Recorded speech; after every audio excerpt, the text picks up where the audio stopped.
The boiling kimchi jjigae hit Naomi's face at 212 degrees Fahrenheit.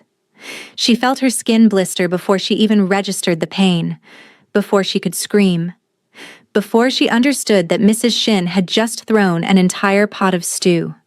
Naomi's stew, the one she'd spent 4 hours perfecting, directly at her head in front of 30 of Seoul's wealthiest socialites. The screaming came after. From Naomi, from the guests, from someone yelling about calling an ambulance. But not from Mrs. Shin, who stood there with the empty pot still in her hands, her face twisted with satisfaction and rage, and said in perfect English so everyone would understand. This is what happens when black bitches think they can cook our food in our country and disrespect our traditions. What Mrs. Shin didn't know, what none of them knew, was that the black chef now collapsing on the marble floor with second-degree burns across her face and neck was the only person in Seoul who could make Kang Ji-woo eat. The only person whose food his body would accept. The only thing standing between Seoul's most dangerous underground king and starvation. And upstairs in Mrs. Shin's study, where Ji-woo was supposed to be signing the contract that would save her husband's failing company, his phone vibrated with an alert from the kitchen camera he'd secretly installed. One look at the screen, at Naomi on the floor, at her burned skin, at her blood mixing with the kimchi jjigae she'd made with her own hands, and something in him snapped so completely that even his own men would later say they'd never seen him that angry, that murderous, that absolutely, catastrophically feral. Mrs. Shin had 90 seconds before he came through that door, 90 seconds left of her old life.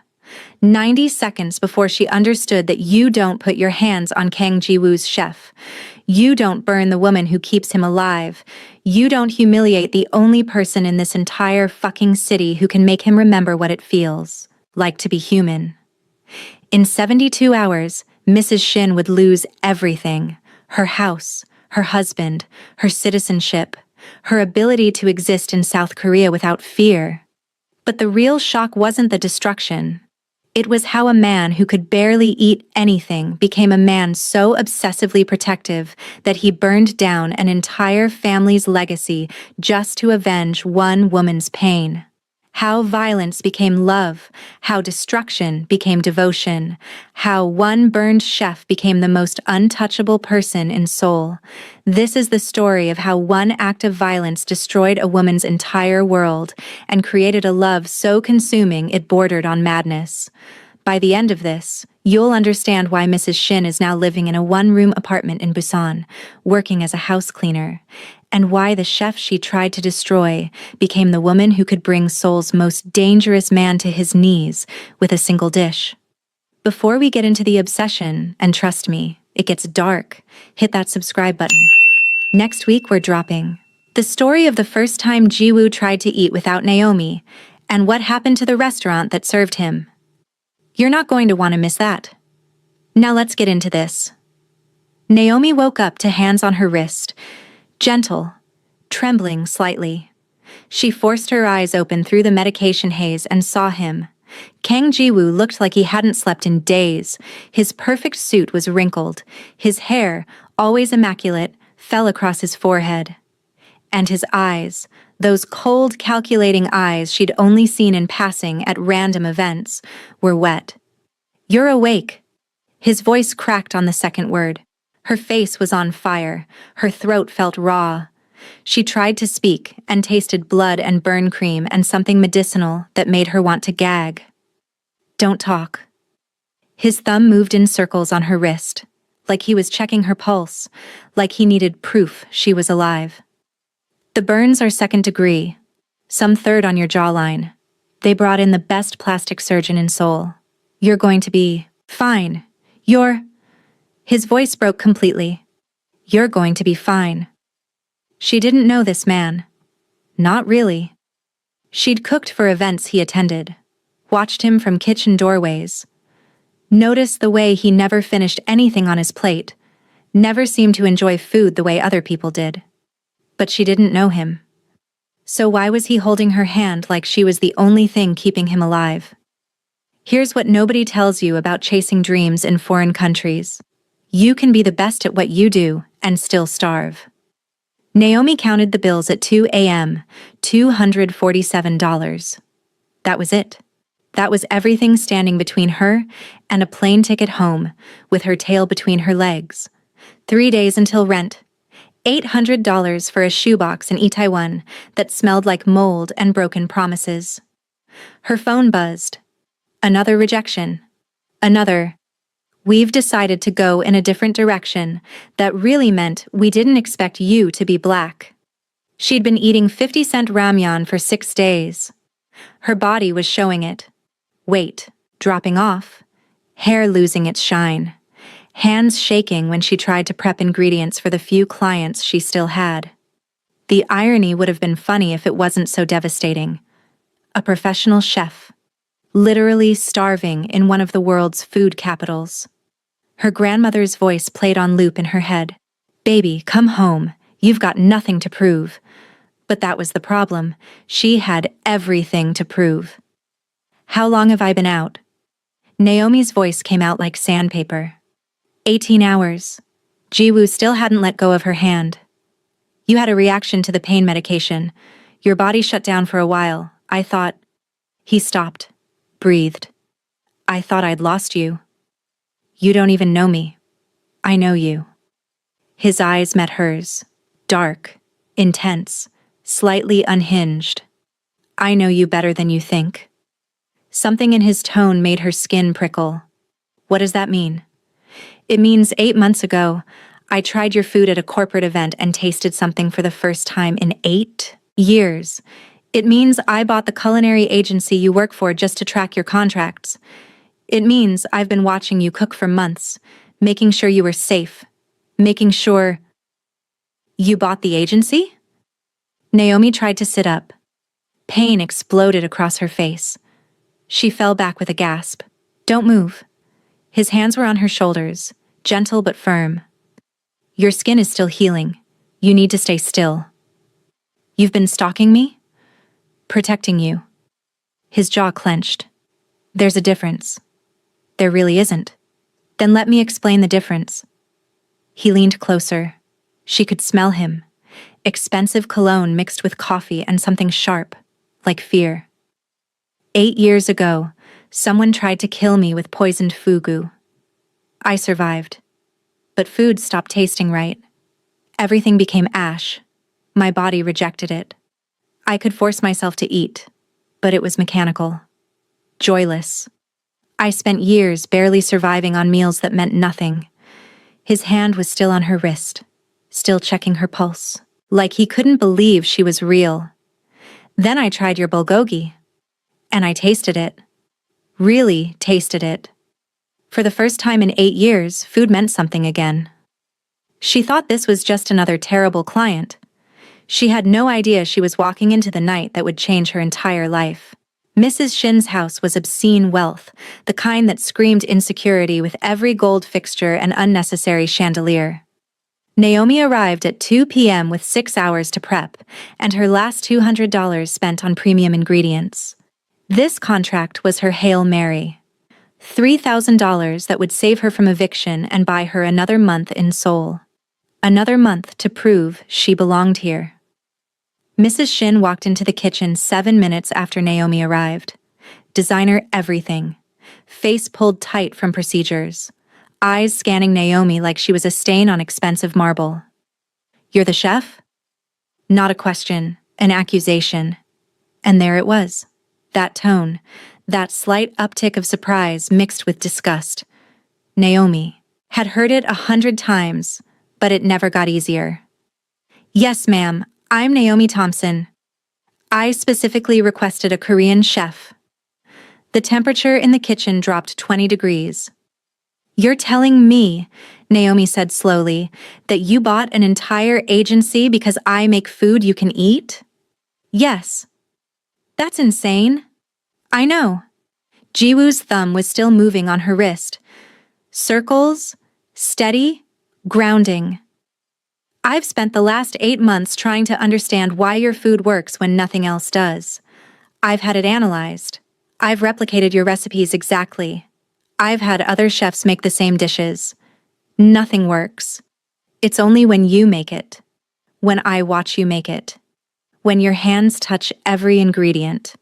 He was looking at her like she was oxygen. I'm not a solution to your eating disorder, Naomi said. I know, but you're the only reason I'm not dead. His voice went flat, empty. 3 weeks ago, I tried to go 4 days without your food. My body rejected everything. Else, I ended up in the same hospital on IV fluids because I literally couldn't keep anything down. That's not love. That's dependency. For me, they're the same thing. He leaned forward. I don't know how to separate my survival from my need for you. I don't know how to. The door opened. A man in a black suit stepped in, took one look at Jiwoo holding Naomi's hand and stopped. Boss, we have a situation. Not now. Mrs. Shin is at the police station. She's trying to file charges against you for... Jiwoo's expression went from vulnerable to absolutely murderous in half a second. Tell me exactly what she's trying to do. 6 hours ago, Naomi was just a chef trying to survive. Now she was lying on marble, burning, while 30 people pretended not to see. The dinner had been perfect until it wasn't. Naomi's galbi disappeared in minutes. Her japchae earned actual compliments. Even the banchan, those 12 side dishes she'd agonized over, were appreciated by guests who usually ignored them. Then came the kimchi jjigae. She'd made it with kimchi she'd fermented herself over 6 weeks. Premium pork belly. Broth built from dashima and dried anchovies. She'd tasted it 17 times, adjusting until it sang. Mrs. Shin tried it at 7:45 p.m., 15 minutes before guests arrived. It's too spicy. Naomi's stomach dropped. That's traditional spice level. I don't care what's traditional, I care what my guests will tolerate. Mrs. Shin pushed the bowl away like it was poison. Make it again. Less gochugaru. More water. Something that won't offend their palates. If I water it down now, the flavors won't... Did I ask for your opinion? Mrs. Shin's voice was rising, getting sharp. You work for me. You cook what I want. Not what you think is right. Mrs. Shin, I studied this dish for 3 years. The slap came so fast Naomi didn't see it coming. Mrs. Shin's diamond ring split her lip. She tasted blood, felt it running down her chin. The kitchen tilted sideways. Don't you ever talk back to me. Mrs. Shin's face was twisted with something ugly. Something that went beyond anger into pure hatred. You are nothing, a foreign cook who thought she could come to my country and claim my cuisine as hers. The doorbell rang. Guests arriving. Mrs. Shin smoothed her dress, checked her reflection, smiled like she hadn't just assaulted someone. Get yourself together, and if you embarrass me tonight, you'll regret it. Naomi stood there with blood on her chin and thought, I should leave. I should walk out. I should... But that $3,000 was survival, was staying in Seoul, was not admitting defeat. So she stayed. And she cooked. And she hated herself for it. Mrs. Shin is trying to file assault charges, the man in the black suit said. Against you. She's claiming you threatened her family, that you've been stalking them. She has lawyers. She has nothing. Jiwoo's voice was ice. What she has is 12 hours, until her entire life collapses. Has it started? Phase 1 completed. All accounts frozen, credit cards declined, the house lion is processing. Good. Jiwoo looked at Naomi. I need to handle something, I'll be back in an hour. What are you going to do? Naomi's voice was weak, but steady. What I should have done the moment she put her hands on you. He kissed her forehead, gentle, reverent. Then he was gone, and the man in the black suit followed. And Naomi was alone with the distinct feeling that somewhere in Seoul, Mrs. Shin's world was about to end. Here's what people don't understand about Korean underground power. It doesn't destroy you with violence. It destroys you with systems. with documentation, with making you disappear without a single bruise. Mrs. Shin was washing Naomi's blood off her hands when her phone rang. Mrs. Shin, this is Shinhan Bank. We need you to come in immediately. There's been irregularities in your accounts. What kind of irregularities? All of your accounts have been frozen pending a fraud investigation. Her stomach dropped. That's impossible. There's no fraud. I haven't. The investigation was initiated by the Financial Supervisory Service. It's out of our hands. Until it's resolved, you won't have access to any funds. She hung up, called her husband. Did you do something with our accounts? I got the same call. His voice was tight with panic. I'm heading to the bank now. This has to be a mistake. It wasn't a mistake. In the next hour, credit cards declined, investment portfolios liquidated, cryptocurrency holdings vanished, business accounts frozen, every single digital asset they owned, gone, clean, surgical, impossible to trace. The kind of thing that required unlimited resources and zero conscience. The kind of thing Kang Jiwoo had been doing for years.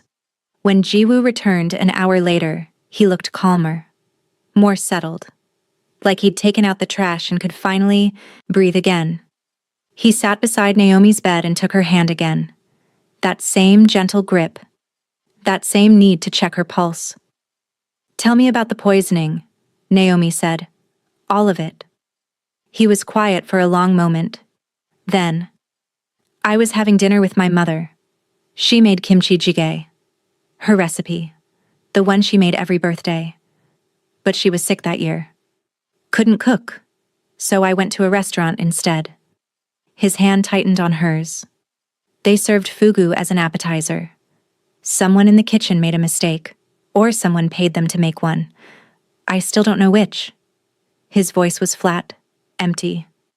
I nearly died. Spent 3 days in ICU, survived. But something in me broke. The trust, Naomi said quietly. The trust. The ability to enjoy food. The ability to taste anything without my body treating it like poison. He looked at her. For 8 years, I've been surviving on meals that meant nothing. Eating because I had to. Building a food empire I couldn't even enjoy. Until my bulgogi. Until your bulgogi. A ghost of a smile. You have no idea what it felt like. That first bite. Actually tasting something, wanting more, feeling human again. So you bought the agency. So I bought the agency. And I watched you. And I vetted every client. And I installed cameras because after Itaewon... He stopped. After Itaewon what? His expression went dark. A customer grabbed you, left bruises, called you a slur. Nobody did anything. Naomi remembered. 6 months ago. The drunk businessman who'd grabbed her arms so hard she'd had fingerprint bruises for a week. How do you know about that? Because I bought that restaurant the next day, fired everyone who'd been working, blacklisted the customer from every establishment in Seoul. He met her eyes, and I decided I was never letting anyone hurt you again. She made one critical error that night. She served the truth instead of what Mrs. Shin demanded. It nearly killed her, but it also saved her. The guests arrived in clouds of expensive perfume and designer labels. Naomi served the banchan, watched them pick at it like it might bite back. The galbi disappeared quickly. At least they could appreciate that. Then came the kimchi jjigae. Naomi hadn't watered it down, hadn't changed it. Because if she was going to be humiliated tonight, she was going to be humiliated for serving real Korean food the way it was meant to be served. Mrs. Shin got the first bowl, took 1 spoonful, set it down with a clatter that silenced the entire room. This is inedible. Her voice rang through the dining room, clear, deliberate, designed to destroy. So spicy I can barely taste anything else. The kimchi is wrong. Over-fermented. This isn't how kimchi jjigae is supposed to taste. 30 pairs of eyes turned to the kitchen doorway, to Naomi standing there with her split lip barely concealed. The kimchi is properly fermented, Naomi said, her voice steady, professional, even though inside she was screaming. 6 weeks. Traditional method.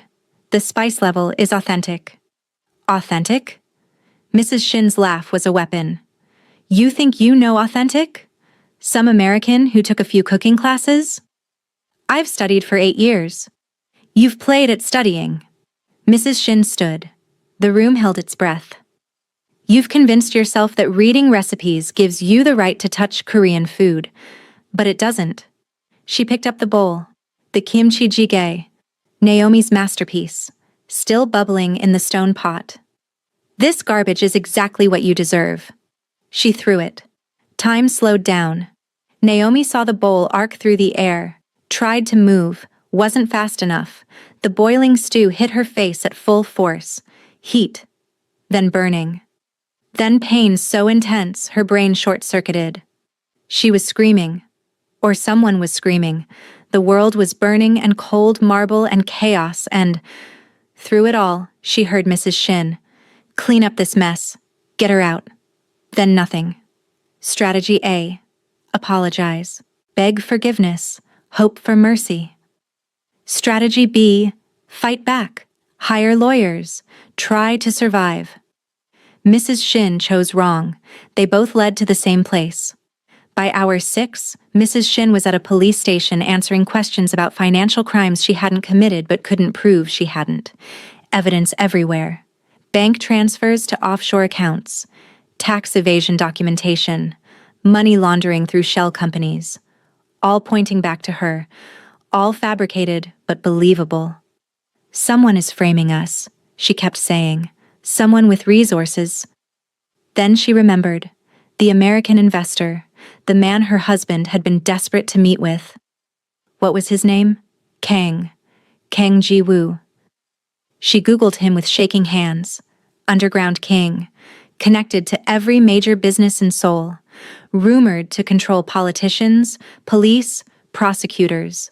Untouchable. Ruthless. Dangerous in ways that made regular criminals look like children. And she'd just assaulted his chef in her kitchen.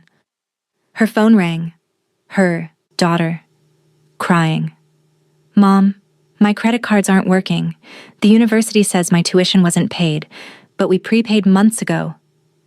Mrs. Shin hung up, felt her world tilt sideways. This wasn't just about her. He was destroying everyone she loved. Her daughter. Her husband. Her entire family. All because she'd thrown food at one woman. You're telling me you've been orchestrating my entire career for 8 months, Naomi said. Yes. And you've been watching me through hidden cameras. Yes. And you just destroyed an entire family because they hurt me. Yes. Jiwoo's expression didn't change. And I'd do it again. I'd do worse. Naomi should have been terrified. Should have been calling security. Should have been getting as far from this man as possible. But instead, she asked, Why? Because you keep me alive. Simple, direct, devastating. Because without you, I starve. Because you're not just a chef to me. You're... He stopped. You're everything. That's not healthy. I know. I've been to 6 different therapists. They all say the same thing. That my dependency on you is unhealthy. That I need to separate my survival needs from my emotional attachment. That I should find a way to eat without needing you. He leaned closer. But I don't want to. I want to need you. I want you to be the center of my entire world. I want everyone in Seoul to know that touching you means death. His thumb was still moving on her wrist. Circles. Steady. Like he was afraid if he stopped, she'd disappear. I'm in love with you, Naomi. Obsessively, completely. In ways that would probably terrify you if you weren't too tired to be scared. The room was silent except for the beep of monitors. Naomi looked at this man.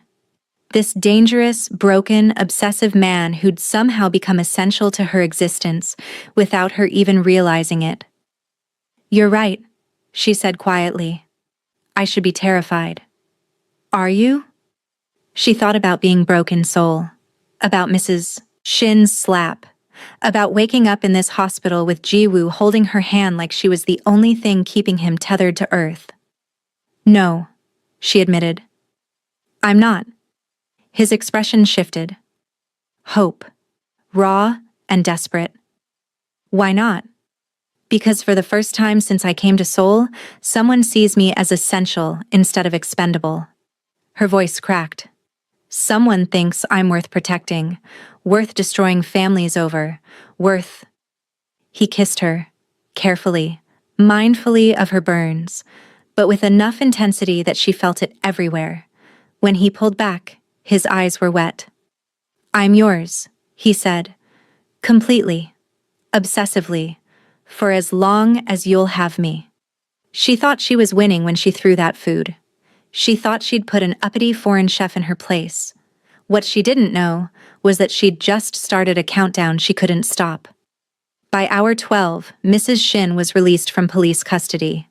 Not because she was innocent, because they couldn't formally charge her yet. She went home, found the locks changed. The foreclosure had gone through. Everything they owned, inside a house they could no longer enter. She stood on the sidewalk in her Chanel dress and designer shoes, looking at her own front door, and understood something fundamental. She'd lost. Not just her house, not just her money. Everything. Her phone buzzed. A message from an unknown number. You had one job tonight. Treat a chef with basic human dignity. You failed. This is what failure costs in my world. KJW. She read it 3 times. Understood she was never getting her life back. Understood she'd made an enemy of someone who played games she couldn't even comprehend. Understood that throwing food at Kang Jiwoo's chef was the biggest mistake of her entire privileged life. What happens now? Naomi asked. Now? Jiwoo settled back into the chair beside her bed. Now you heal. Now I make sure you have everything you need. Now we figure out what this is between us. I'm broke, Naomi said. I can't pay you back for the hospital, for the treatment, for any of this. I know. I've known you were broke since month 3. He said it matter-of-factly. I know your bank balance, your rent situation, that you've been eating ramyeon because you can't afford real food. She should have been angry. You really have been stalking me. Protecting you. There's a difference. There really isn't. Then let me earn the right to call it protection. He squeezed her hand. Move into my penthouse. Cook in my kitchen. Let me take care of you while you heal.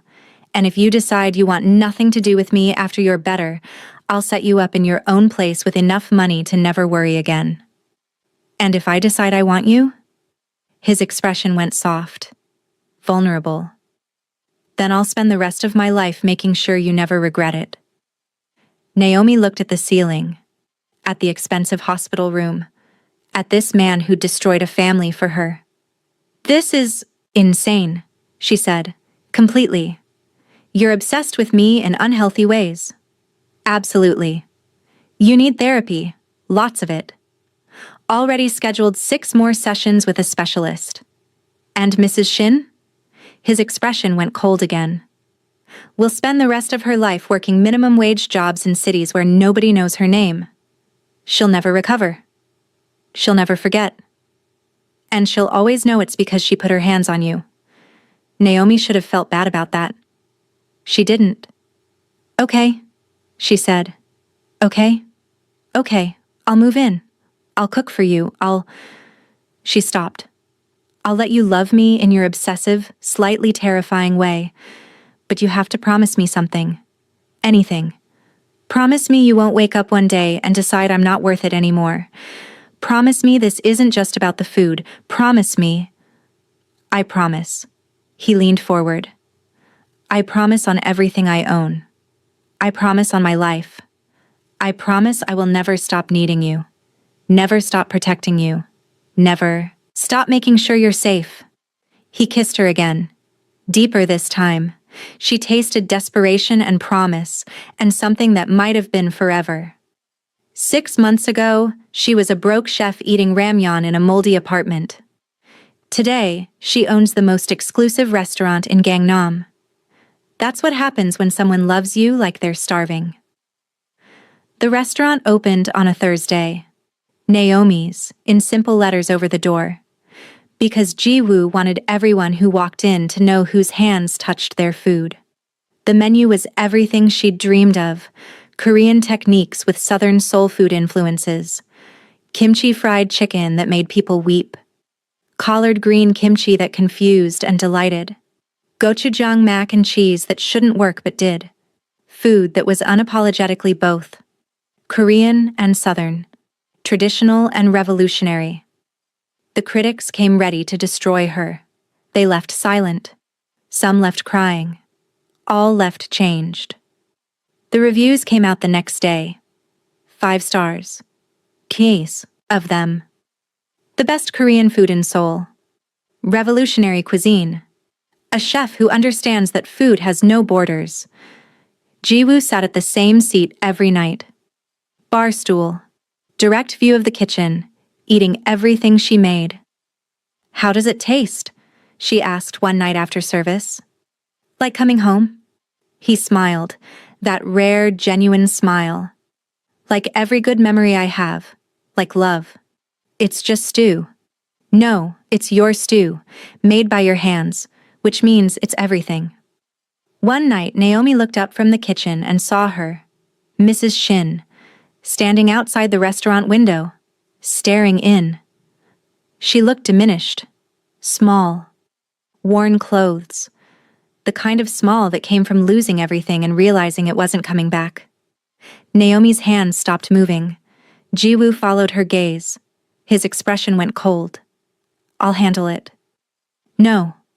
Naomi grabbed his arm. "Let me."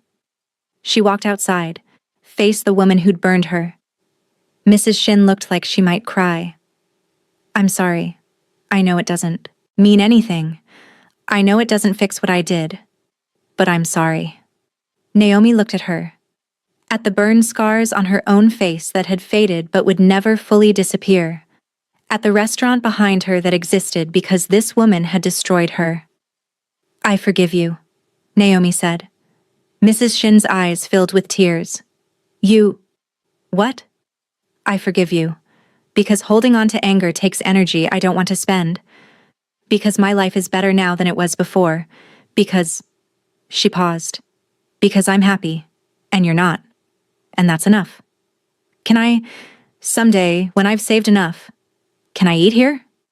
Naomi thought about grace, about forgiveness, about the fact that she was safe now, protected now, loved now. "Yes. When you've saved enough, come eat. I'll cook for you, and you'll understand what you tried to destroy." Mrs. Shin walked away crying. Ji-woo was staring at her like she'd performed a miracle. "You forgave her." "I did." "Why?" "Because holding on to hate would make me like her. And I'm not like her. I'm better." She moved to him. "And because you already destroyed her life, what's left to punish?" He pulled her close, kissed her hard, desperate, like he couldn't believe she was real. "I don't deserve you." "Probably not." She kissed him back. "But you're stuck with me anyway, forever, obsessively, in ways that would concern a therapist." He laughed, the sound rare and beautiful. "Forever," he agreed. "Desperately, completely. I'm yours." They stood in the restaurant that existed because of violence and love and obsession all tangled together. The kitchen closed at midnight. The last customer left satisfied. Ji-woo sat at his usual spot while Naomi cleaned up. "Come here," he said. She moved to him, let him pull her close. "Do you know what you've done?" he asked. "Made a successful restaurant?" "Changed me completely." His arms tightened around her. "I used to think power was about fear, control, making people afraid to cross you. But you showed me something different." "What's that?" "That real power is building something that outlasts you, that the strongest thing you can do isn't destroy your enemies. It's protect your people so well they can build something beautiful." He kissed her forehead. "Mrs. Shin is gone. Erased. But this restaurant, This is going to help people for years. Feed them. Comfort them. Show them that food has no borders. That's real power. Naomi touched his face. You were always capable of this. You just needed a reason. You're my reason. My conscience. My better half. He kissed her. My everything. They stood in the soul night. Two people from different worlds who'd found in each other exactly what they'd been searching for. Here's what Naomi learned from having food thrown in her face. Sometimes the worst moments lead to the best things. Sometimes cruelty opens doors that kindness never could. Sometimes being treated like you don't belong shows you exactly where you're meant to be. Jiwoo could have just been a boss, just been a wealthy client, just been another person taking from her without giving back. Instead, he became her partner, her equal, the person who saw her art and valued it, who saw her soul and fed it the way she fed his, from one thrown dish to a culinary empire, from humiliation to transformation, from two broken people to one complete love. That's the real story. Not the revenge, not the destruction, the building, the becoming, the choice to take pain and turn it into purpose, to take hunger and turn it into love. And as they stood in their restaurant, as Jiwoo held her close and whispered promises about tomorrow and forever, Naomi understood something fundamental. She hadn't just fed a man. She'd fed a soul. And he'd loved her so completely that he'd built her a world where she could feed thousands more. From private chef to queen, from trauma to triumph, from food as survival to food as art. That's what happens when you feed someone's hunger, when you meet their need, when you bridge their broken places with your art. You don't just cook. You transform. You heal. You love. If you made it this far, drop a comment. What's the one food that feels like home to you? The dish that heals you when nothing else can?